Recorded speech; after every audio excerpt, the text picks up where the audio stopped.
Good morning guys, Kisandero update na bulan no. So far guys, mo na ni ang update karon sa Kisanday Tolika po ang construction no para highway. So dako nagisag accomplishment guys. I think hapit na po din sila magsugod og buhos.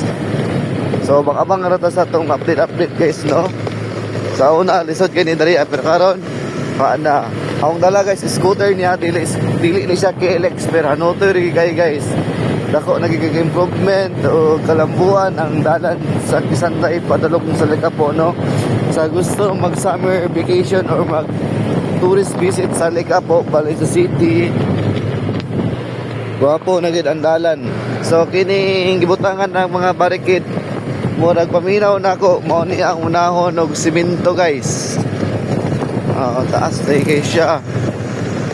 So makabang ta sunod video no. Basin niya sunod video na ako or upload simento na ning Picas Lane. So morning guys So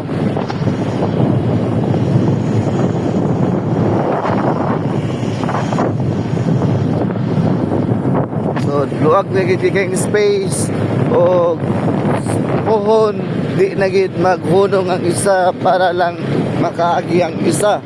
Magdunga na ginis tagbo guys. Salamat sa mga provincial government o local government nga nangusog yun nga tuman nga ma-highway ang Kisanday to Likapo Road. So maura ni guys. God bless. Bye bye. Amping sa kanunay. Happy Tuesday kanatong tanan.